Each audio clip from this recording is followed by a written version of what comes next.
Welcome to Power Yourself, where we discuss the most important topic in the world, you.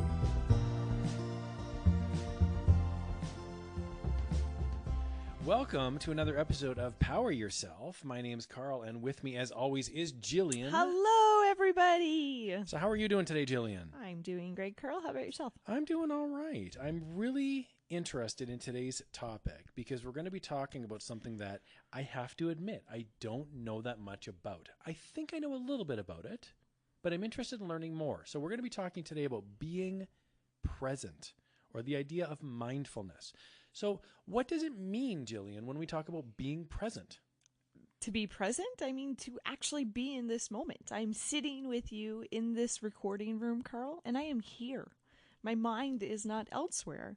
I am savoring the second of our interaction. I'm being in the moment. Now, there might be people out there listening to this thinking, so what? So you're going to be in the moment. What sort of benefits does that entail? So we're going to get into that today. We're going to talk about what it means to be present and what the benefits are. Jillian, I want to hit the rewind button here for just a second, and let's go back to early Jillian, back in the early days of your youth, of your life. When did you first discover this concept? When did you first employ this concept? When did you first learn to value being present? Oh, that's a great question. First of all, like you said, it wasn't always like this. I think how I would describe myself on my early years was a bee's nest in my mind. Like it was like that continuous chatter in my head of like fleeing thoughts back and forth. What do I got to do next? Oh my God, I can't believe that mistake was made. Oh my God, like judgment on yourself, and just like I think the best description is a bee's nest. Like it was just chaos in my head. And I think for me, when I chose to kind of take this focus, is I realized something was missing for me. And I think that's what led me to start this journey. I was kind of thinking, others or things fulfill me. And I realized, you know what, that's not making me happy. So something's missing. So I think once I started asking myself those questions, and how do I own that? And how do I fill my own tank? And how do I be happy? I think once I started asking those questions, for me, it naturally led down this path of being present, because I feel it's really easy to get caught up in the chaos inside of our heads. And until we take the time to kind of clean it, it's going to be messy. So it's like a closet. If we didn't flick anything away and we just flicked our stuff in there, it's going to be a mess, right? Like you're going to walk into clothes everywhere hanging off, looking just like unorganized and disastrous. So that technically I think was my head, versus when I took the time to actually clean it and get rid of that extra dialogue or that negativity kind of inside my head, and just wait a second, just breathe and kind of be in the moment. I love that analogy of kind of cleaning out your mind, cleaning out your brain. So if we look at our mind as a house with different rooms in the house, you walk into a messy house, a hoarder's house, and immediately we feel a little bit stressed out, anxious, maybe even a little grimy. We go, oh man, there's so much junk in here. But you walk into an organized, clean, professional looking house, and we feel calm and centered.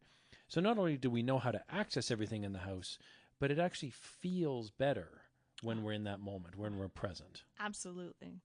And that is a choice that we make. So are we going to give the time and energy to those random thoughts about our past or about our future or about what's next? Or do we say, no, I'm in control and I'm going to choose to be in this moment that I have right now. I'm going to choose to be here. Because just think of all those random thoughts that come in your head. Who listening today fixates on something in the future, and we think about it in detail, and sometimes it doesn't even happen.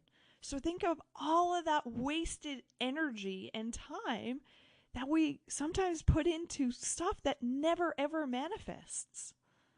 So it's funny you mention that, because what I'm hearing you say is sort of surrendering a little bit, and not being so much of a control oriented person, to say, you know what, I'm going to release a lot of the things that I cannot control and sort of be in the moment, whatever that may be. So there's three main things that mean to be present. Three different sort of descriptions. One is a trait. So to be present is a trait, and that's a characteristic that you can have.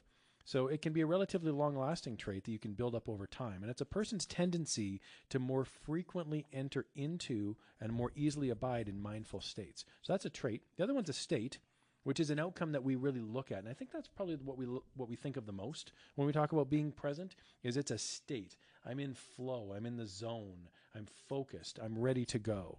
And then the third one about being present is a practice, the actual act, the actual muscle that we can exercise. So we're going to be talking a bit about that today, about what we can do to be present in our lives. Now, it's interesting, Jillian, because it can be a little bit intimidating, I think. Somebody listening to this going, oh my goodness, I don't know how to even begin. I don't want to start hearing all about Buddhist teachings and, meditation. And this can be really, really intimidating for a new listener. But I know you. I've known you for many, many moons here. And I know that you've talked about meditation, for example, as being something that can be relatively simple to start with. It doesn't need to be a big, dramatic endeavor. It can be something very simple in your life.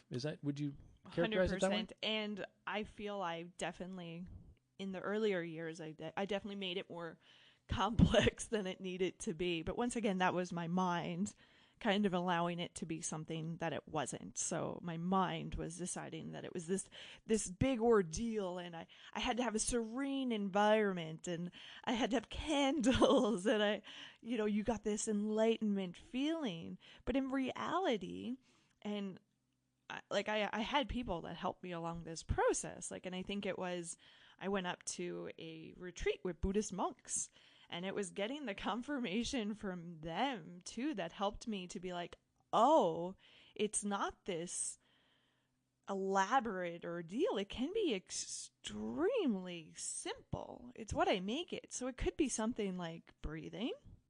Just focus on your breath. Focus on it coming in, that feeling of expanding your lungs, and then focus on it going out. And really kind of taking some time to sit with that, just your breath. So let's explore that a little bit more. So you're suggesting you come home from work, busy day at work, we got a bee's nest in our head, and you're saying go downstairs, find a relatively quiet place, turn off the TV, turn off the phone, dim the lights, and for 5 or 10 minutes, simply sit, be calm, be quiet, and just listen to the sound of yourself breathing. 100%. Like I go through huge spells of anxiety. I went through like a bunch when I started to have like really bad migraines and stuff like that. So it was really hard for me to be present or be calm or breathe, for God's sake, I think. But when you practice that, it gets you in such a Zen state.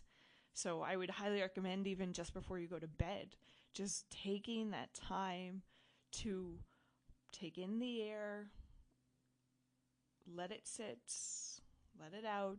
And you're going to have thoughts. Like we're human, right? So our heads are always going, but it's our choice to allow it to take up the space or not. So that's what I'm trying to let you know you have the power over. You're always going to have thoughts that come in your mind, okay, that wants to take up space. It's like a little child. It's going to be like, whoa, look at me, look at me. But it's our choice to give it that space or to allow it to just go from our mind. So I can say, oh, I'm starting to think about my vacation. Okay, I'm thinking about my vacation. I'm going to put that aside. I'm making the choice to put that aside, and I'm going to go back to my breath. So it's not about trying to like dismiss that kind of thought process happening, because it's natural for us to really kind of have that dialogue in our own head. But it's more about acknowledging it and saying, you know what, I'm not thinking about you right now, so I'm just going to put you to the side. I'm going to go back to my breath, and I'm going to really allow that time and energy to be spent just breathing. I was thinking the other day in preparation for this podcast about the amount of mental and physical stimulation we get during the day. Ooh, crazy. We get up in the morning, we immediately turn on the TV, we check our phone, we check our email, we get in the car, we drive to work, there's horns, there's traffic lights, there's billboards, we get into work. 8 hours, it's nonstop. And then what really struck me is over the lunch hour, people will sit at their desks, they'll check the internet, they'll go on their phones, they'll talk to people. You can go 12 hours without ever having a peaceful moment. So true. And then all of a sudden, it's the end of the day. You've put the kids to bed. You've watched a TV. You've maybe had an argument. You've maybe had a phone call. And all of a sudden, you've gone 16 hours, and you haven't even had 5 minutes to yourself. So it's amazing how stimulated we can be. I think back to, you hear stories like my grandfather, turn of the century, tilling the fields out in the farm. And I'm thinking, no phone, no internet, no TV, no cars. And it's like, part of me thinks, boy, what a peaceful existence that must have been. No, of course, I'm sure there's hardships, there's disease and there's awful things, but it's been replaced now in this society by just non-stop noise. So one of the benefits of being present and meditating is the absence, pushing those things out and spending some quality time listening to your own thoughts or listening to the absence of your own thoughts, just celebrating the silence. So there's so much in our lives that can allow us to be distracted and occupy our time. So I think the importance becomes even bigger to make ourselves wind down, to make ourselves be present and take that time to recharge a little bit. Or maybe you are an extrovert. Maybe you really do enjoy those stimulations, okay? And that's okay. But allow your head a chance to kind of clean the air a little bit and be clear. So, like, things I do is I never, ever, before I go to bed, I always have my phone on silent. So I only have it so that emergency calls come in. Okay, so that's a big thing. And then that allows me not to, just before I go to bed, be like on Facebook or, all the social media kind of sites where your head is almost getting caught up in it or lost. So I take that time, I make that conscious effort to wind down and to clear my head versus it would be easy to say, you know what, I don't want to sit with myself for a second. I want to be distracted. Yeah, I can totally relate to what you're saying. For myself, it's a little bit different in the evenings, but very similar. I will make a conscious choice to not watch television or not go on my iPad after a certain time during the evening.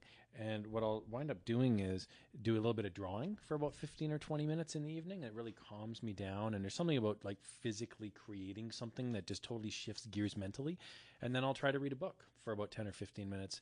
And I find that sitting in bed or laying in bed reading a book, knowing that the phone's gone, the iPad's gone, the electric stuff is gone, it really just sort of mentally shifts gears for me. And then I can fall asleep relatively easy from that. And see, that's a beautiful thing. And I love it how we both have different ways to get there. And people listening today might find even more different ways to kind of be present and wind yourself down. But it's not about what you do. It's about doing it and taking the time to give yourself that time, actually. Give yourself the opportunity to wind down. I always think it's funny when people are like, I can't sleep. And I'm like, luckily, I've never had that. And, wow, I can imagine being very frustrated if I came up on not being able to sleep, if that was one of my realities. But when I talk to them, and this is not everybody, sometimes, I totally get, we go through phases that we don't sleep as well. But it's always laughable to me when I'm like, what do you do then? When you can't sleep, what are some things that you actually do with that time? They're like, oh, I just pick up my phone until I fall asleep. And I'm like, that's interesting to me because you're actually stimulating your mind again. So, and everybody's different. I totally agree. But for me, that act of picking up my phone and that light being in my eyes would almost wake me up. Absolutely. I know for myself, and everybody's different.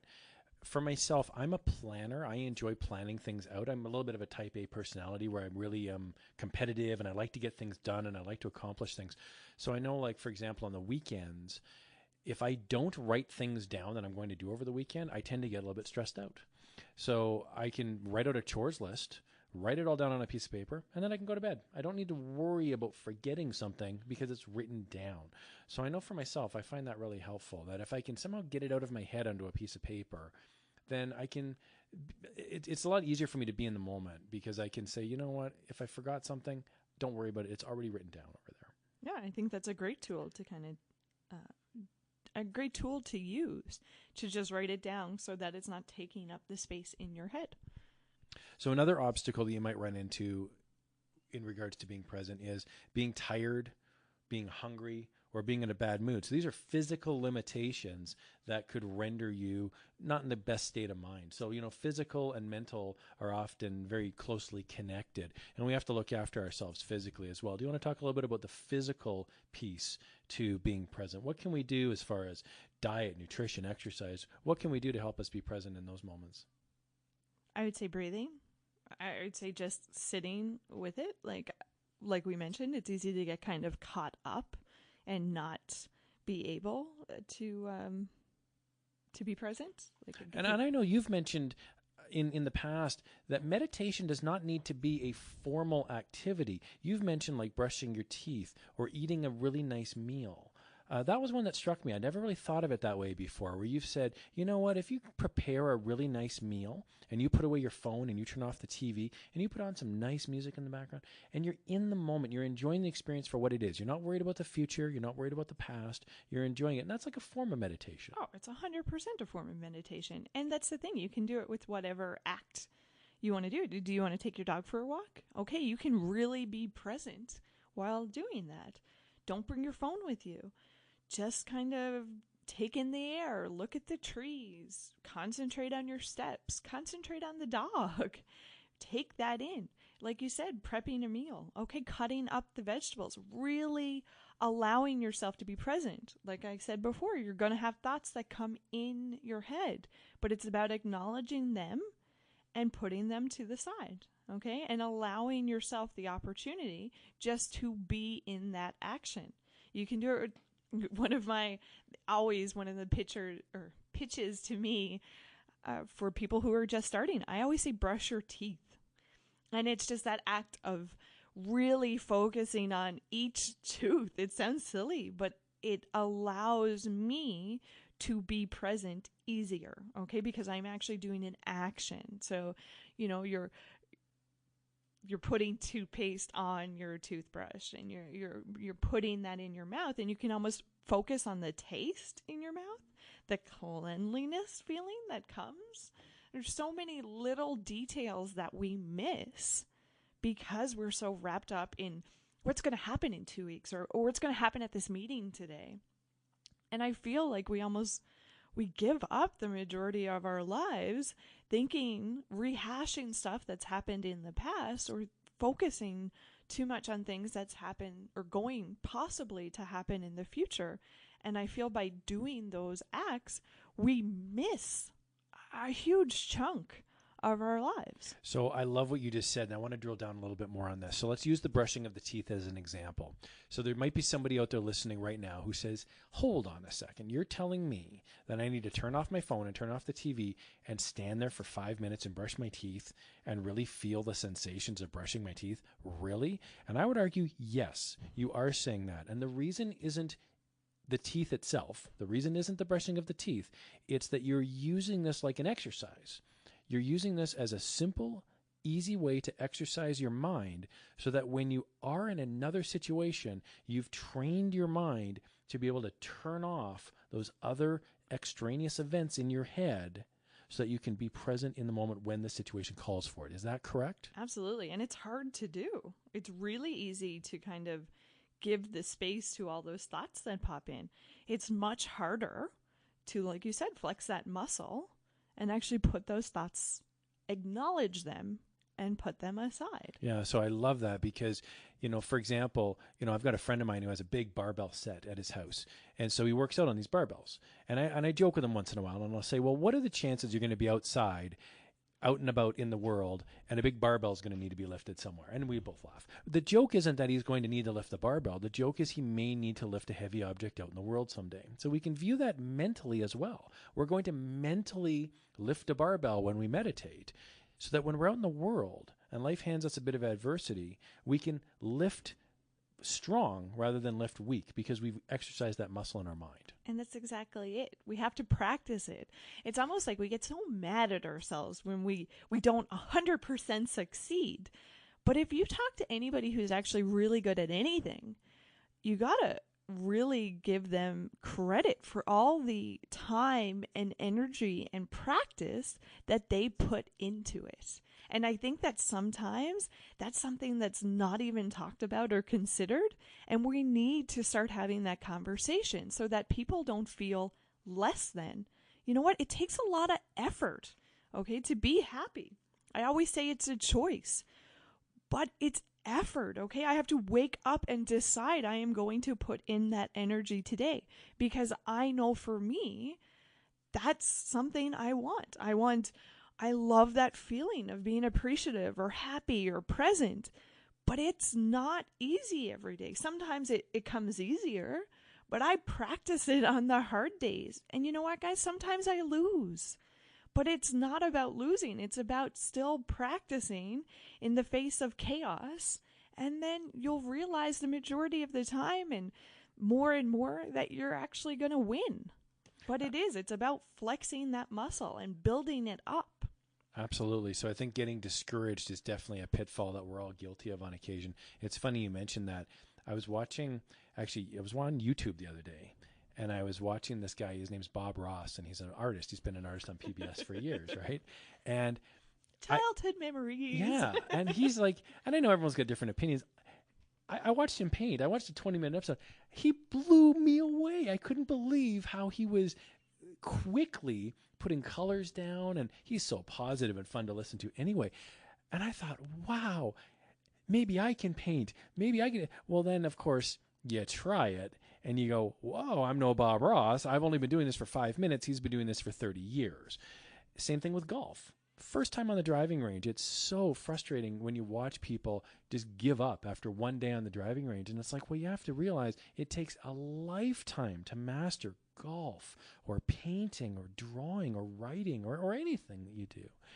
So it's interesting how we can focus on either just the destination, or we can focus on getting to the destination, the journey itself. And that's one of the things I really love about you is you're very positive, and it's not phony.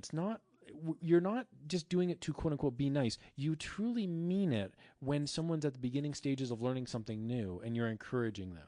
Do you want to talk a little bit about that, about authentic encouragement versus just being nice? I think some people might think, oh, I have to be encouraging to myself because I don't want to be negative. But you're saying, no, there really is some value in being bad at something when you first start. That's how you get good, is putting in the time on it. Oh yeah, we're talking about practicing, like using that muscle when you first start out. So you can think about running, you can think about lifting that dumbbell, you can think about guitar is another good one, painting, another great one you brought up. When you start out, you're probably really bad, but it's about that putting in that time and effort that will make you good. So when you are lucky enough to get to that place of achievement or feeling good about what you've accomplished within that task, then why be mean to somebody else who's trying? I think the fact that they're trying says way more about the person than how good they are. I love it when I see people try. And I think that goes back to our podcast episode. It's about coming from that place of empathy and appreciating where that individual is along their journey. For me, when I can see effort put in, I can be way more accepting, accommodating, and encouraging, because I know how hard it is some days to put that effort in. I know how some days we don't win. So I think being gentle, not only with ourselves, but with each other, and just just be present with it, kind of live in that feeling, allow it to be what it is, and just appreciate the process. Yeah, absolutely. Reminds me of I want to tell you a quick story here. About being bad at something. I played hockey as an adult for many years, and I wanted to switch it up, so I bought goalie equipment. I wanted to be an ice hockey goalie, and it's, spoiler alert, it's really difficult. I didn't realize how hard it was until you're actually standing in the net with goalie equipment on, and someone shoots a puck at you, and the net behind me just felt huge. It was like, wow, on TV it looks so easy, and yet in real life it was so hard. So I was playing hockey with a group of friends, and one player happened to have a brother who was in the NHL. So this brother was the guy I was playing hockey with, was really good, although he wasn't an NHL caliber player. He obviously had grown up in a family where hockey was, the skill level was quite high. Anyway, he ripped me for about 3-4 goals, just slap shots after slap shots, and he scored on me a number of times, and I felt so humiliated afterwards. So in the dressing room afterwards, we're all getting changed, and I was a little down because I felt kind of embarrassed, and I hadn't done that great. And he came over and he said, "Boy, great job, and good on you for because I know you're new and you're doing great." And I thought, I was thinking in my mind, you're completely lying. Like, there's no way you're being genuine about this, but he's trying to be nice. So I asked him, and I said, like, really, like, can I ask you to expand on that just a little bit? And he said, well, sure. He said, and this really struck me. This has lasted with me for years and years. He said, my brother's in the NHL, so I'm the guy in my family who's not very good. So he says, there's always somebody. Now, he was the best player on our team by far. And he says, there's always somebody who's going to be better than you. There's always somebody whose skill level is going to be higher. So for me to lord over somebody else and say, I'm the best player on this team, he says, I could go play with my brother and his buddies, and I'll be the worst player on that team. It doesn't really matter how good you are at it. It was the connection with the friends in that moment that was really all he was really caring about. And I thought, wow, what a great lesson to take away from that nobody else seemed to mind. In fact, they were very appreciative that I was trying this out, because it can be really hard to find a goaltender some days. Not everybody wants to stand there and get pelted with pucks for an hour, right? So it was neat, we were coming at it from different angles. I thought, I'm not very good. And he was saying, hey, you're trying something new, and that in and of itself is worth celebrating. Karl, that's something we all go through. So I would say to you, in that moment of trying on being the goaltender, if you just allowed yourself to be present versus having that conversation in your head that you're not good enough, you're not measuring up, then how different that experience can actually be for you. Absolutely. And you nailed it. I think if I had to go back and do it differently, and I've learned, and obviously we grow and change over time. You're absolutely right. In the moment, I was worried about letting down my teammates, being embarrassed. And I think we're so guilty of this if we're playing an instrument, or if we're trying to draw, or we're trying to do something, even if it's in private. That's the thing that I always kind of laugh at myself, is we'll be attempting something where no one else is ever going to see it. Maybe you're writing a book and no one else is ever going to see it. I know somebody who's written a novel, and for 20 years it sat in a shoebox, and I'm begging them to publish it, just get it out there so other people can read it, and they don't want to. They wrote it for themselves, and that's fine. It's their choice. But I'm hoping someday we can celebrate them accomplishing writing a book rather than judging them about whether or not we enjoyed it or not. But we talked about that muscle, okay? So practicing, flexing that muscle of being present. So it's situations like those that muscle's going to be so useful, because it's allowing ourselves to stop the chatter, stop the critiquing, stop the ego in our head, and just enjoy that accomplishment of finishing the book or having it. Yeah. It's hard. We beat ourselves up so much, but I think, and that's why I pitch the being the present, or, practicing meditation, yoga, whatever you do. I feel that allowing yourself to use that muscle of sorting your thoughts, or controlling almost your thoughts, saying, you know what? I'm not going to think about the future right now. I'm not going to allow my ego, the space in my head, to critique me right now. I'm just savoring the moment. I find that's when we're our most real. And it's such an exhilarating feeling. Like, you talk about practicing being a goaltender. I can remember painting to me used to be this horrific event, because I'd be I always had this vision that I could be such a good painter. and you try, and I'm like, oh, I'm horrible. It's the mountain's not looking right. This is not right. And you talk about Bob Ross, or, like, it's funny that we almost shut ourselves down so quickly versus when I can be present and I stop that kind of negative dialogue in my head. And I think the way I got here is I actually flicked paint at a canvas. I didn't even try to have a shape. And that act of just being present and in the moment allowed me to have the most enjoyable painting experience of my life, because we're practicing using the muscle of stopping the dialogue and clearing the bee's nest so we can just be. And by just being, it's beautiful. Yeah, it's neat too. And I know we've touched on this on an earlier podcast episode about the concept of playing, the concept of trying to get out of your comfort zone on purpose. There's a couple people that I know in my life that they actually get up every day, and either every day or every week, they try to do something that is outside of their comfort zone on purpose. So that might be going someplace they've never been before, talking to a stranger if they're introverted. It could be trying a new type of food. And I think that's a great opportunity for us to exercise being present, is to try. It doesn't need to be dramatic, like necessarily jumping out of an airplane, although some of us have done that. But it could be something as mundane as, I'm going to buy something new for dinner. I'm going to try something new, and I'm going to soak in that experience, good, bad, or otherwise. My wife and I have tried to eat more vegetarian meals. We just wanted to try it, just to see if we would enjoy it better. And I have to admit, some of it's been awesome and some of it's been downright horrible. We just have not enjoyed some of the food, but some of it's been great. And we've got that mental attitude of, this is not a waste of money if we don't enjoy it. We might have to throw out half a container of some food that we didn't really like, but that's okay. It's the idea that we're trying something new that in and of itself becomes a worthwhile endeavor. Yeah, and I think the voices in our head allow us to kind of shame ourselves and not be okay with trying something new.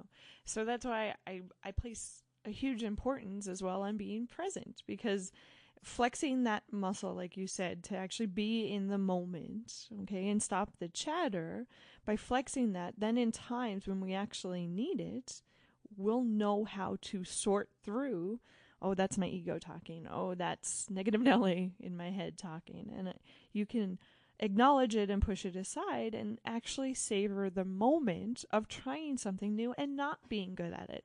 Because you know what that means? It means you're growing. And that's a great thing, to associate that uncomfortable feeling with actually becoming a better person. Yeah, you can read all you want, you can be coached all you want, but at the end of the day, there's really no substitute in life for actually trying something new, experiencing something new. Yeah, it's about practicing. So you feel that being present is not in your realm. You don't have that handle on it. You can't quiet the bee's nest. Well, you know what? Practice it.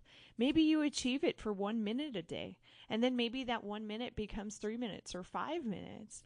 But it's by the act of you practicing it will allow you to become better at it, and will allow you that clarity, that kind of clean space in your head. And being present, it can have huge results. It can cut down on stuff like anxiety. Like, I know for me, when I shut off that future thought, oh my God, I'm gonna die, or seriously, man, you can have some crazy dialogues going on in your head, but when you can quiet that noise, your shoulders relax, you can breathe easier.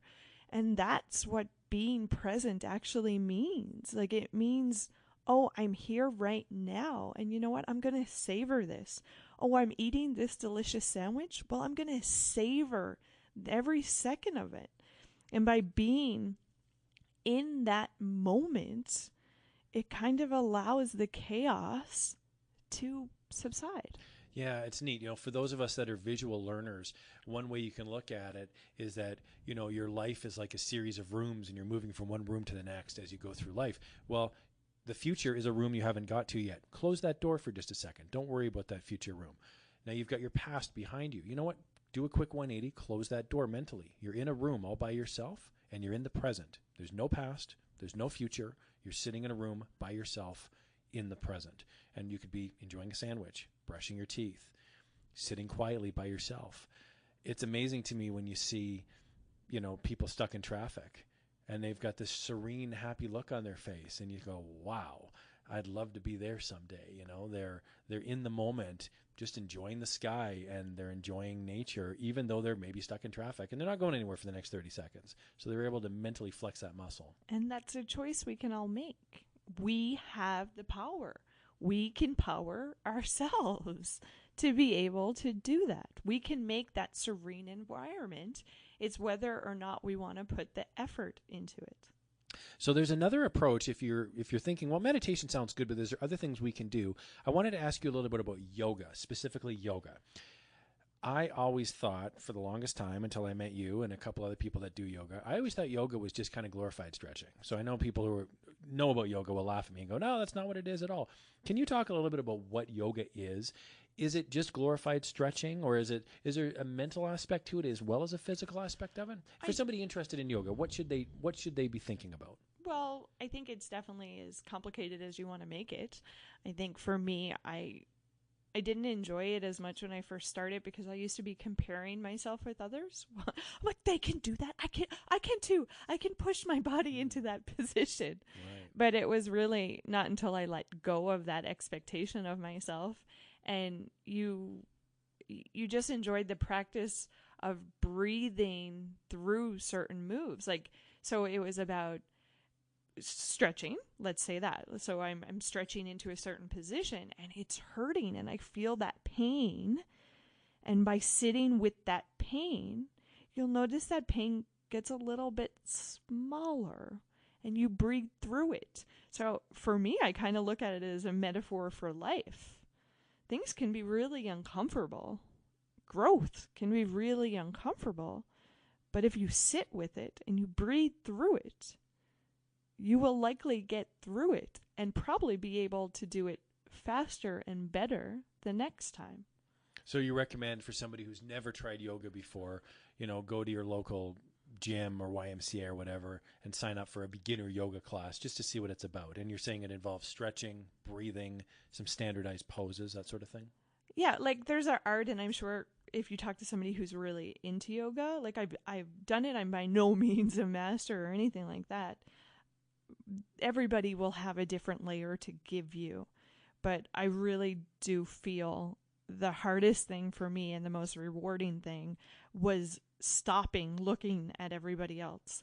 I even practice yoga now with my eyes closed most of the time. Sure. Because I don't want to compare myself with others. It's not about anybody else in that room. It's about me pushing through what I see as a hard moment or a hard move or my body not going there. Because if we listen to our body's going to tell us when we're pushing past that comfort zone or when we're straining our body. So it's about kind of becoming one with ourselves. I know that sounds pretty cheesy or whatever, but in reality, if we just listen to ourselves and our body, it would be a more whole, connecting experience. People are interested in learning a little bit more. There's all sorts of things on the internet, but one thing that if you wanted to look this up and do some more research on it, it's called the RAIN approach, RAIN. And the RAIN is an acronym, and the R stands for recognize. Recognize what is going on. The A stands for allow. Allow the experience to be there just as it is. The I stands for investigate. You can investigate with kindness. And then the N stands for natural. Natural awareness, which comes from not identifying with the experience. So you can identify a little bit more. Some people will identify with the RAIN, some people will identify more with yoga or maybe meditation, but there's different things that we can do in our lives to help us be more present in the moment. But really, Jillian, what I hear you saying, and the common theme through all of this, is it's a choice about two things: removing the expectations of being good at something, and also removing any future or past anxiety or feelings that we have with the time, either in the future or the past. Absolutely. Being present, kind of savoring the moments. Because when you look back on it, all life is a bunch of moments kind of linked together. So it's like anything. It's going to be what you make it. It's like a conversation. You could be like, oh my God, I'm late for work. I have to get to where I need to go, or I have to accomplish something. Or you can make the choice to be like, no, I'm going to really enjoy this conversation.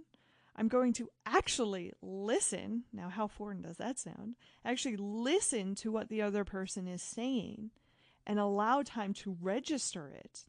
And by doing that act, which is technically being present, I will also connect better as an individual with other people. Yeah, it's interesting you mentioned that. I know, like, the really, really good friends in my life, they have a natural curiosity to them where they seem to be curious about me and I seem to be curious about them. And it's funny when I run into people that are not really good friends and they tend to be on their phone or they're glancing over at the television or whatever it may be. And it's like, oh, I get the feeling like you don't really want to be here. You don't really want to ask me about myself, or vice versa. So I do think that, there's some very easy things we can do. Well, maybe they're not easy, but they're simple. But one is, if you're in a room with other people, turn off the phone. If you don't need it, maybe consider turning it off for a while. At night, consider removing those electronics from your life. And if you're with other people, consider living in their world for a little while mentally. Consider, hey, I'm going to ask them about them. I'm going to ask them to tell me, hey, what's the best thing that's happened to you over the past week? Or give me something that, where have you gone recently on vacation? Let's talk about that in more detail. People love talking about themselves. So this is a relatively easy one to do. But there are different things you can try in your daily life to open up your mind and flex that muscle about being present in the moment. And just imagine the better relationships that you have by just flexing that muscle of being present. Think about it, guys. You're in your car now, or you're sitting down at work, or maybe at lunch. And how do you feel when somebody is with you and they're 100% distracted? Or maybe when you're telling them a story and you feel that they already have something in their head that they need to say. They're almost interrupting your sentence. And how does that make you feel? Sit with that. Allow yourself some time to think about it. And then adjust your actions when you're in those situations yourself. Be that better friend. Be that better companion. Be that better person. And really be present with each other and listen to somebody who's having a hard day. And that might not be easy for people to do. There might be some people listening going, you know what? I'm not actually interested in that other person. I don't want to hear about them rattle on about their kids or their latest vacation. And what I would ask you to consider is really spend some time and ask yourself why that is. Ask yourself if maybe that person isn't really somebody you want in your life. Ask yourself if maybe there are things about your attitudes and your perceptions in your world that you can change. Because if you change those perceptions and if you change those attitudes, it's amazing the curiosity and where it leads, the doors that open up, the relationships you can foster, the untold riches that lie ahead because you were curious about somebody and all of a sudden you learned something new about them. I love, my really good friends in my life, they love learning things. They love learning just little pieces of useless trivia. And then all of a sudden someday it's not useless. They go, oh, I knew all about this. How did you know about this? Oh, I met a guy 5 years ago when I was on holiday. I have a buddy of mine. Whenever he goes on holiday, he chats up strangers all the time. And he knows so much about the world because of it. It's such a huge benefit to him. Never mind all the relationships he's made with other people over the years, just purely selfish. Well, he's actually listening. And just imagine how much we can take in when we actually listen or we're actually present for that moment. How richer would our lives be if we were present and we did take it in versus thinking about those mistakes we've made in the past or thinking about what we have to do in the future. And if we just focused on right now and savored that.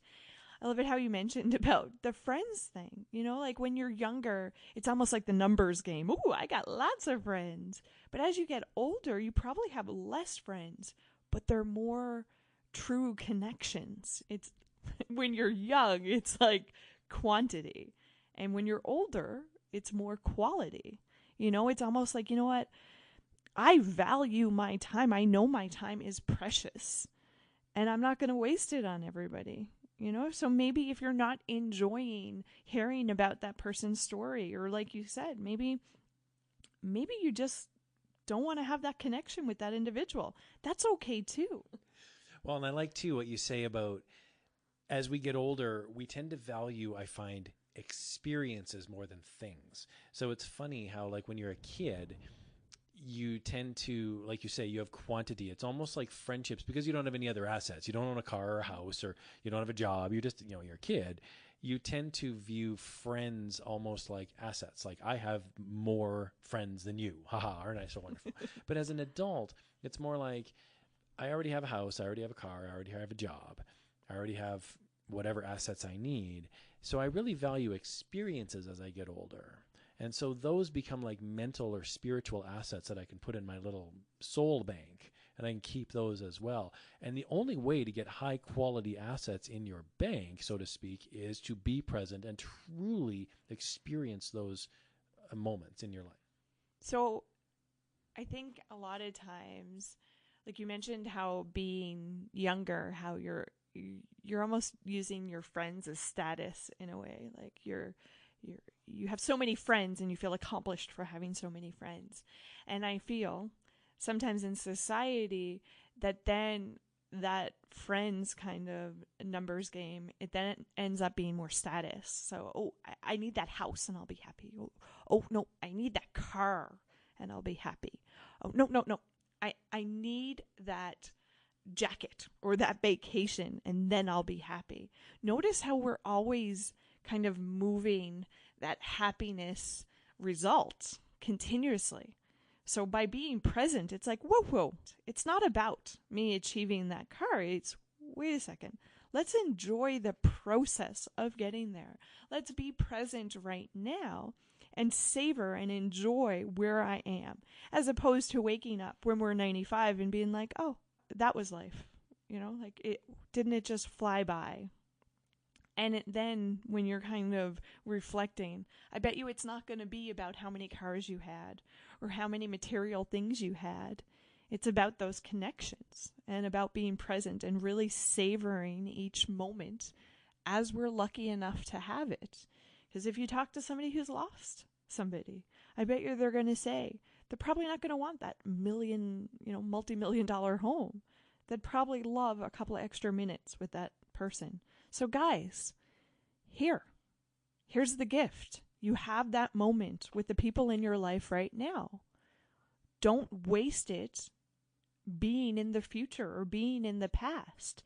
You can choose to savor that moment and enjoy that connection, either with yourself and the environment, so like out in the woods, just kind of enjoying being there, or maybe it's that connection with your friend and savoring every moment of that conversation and really appreciating that you're feeling heard by somebody or you're truly connecting with somebody.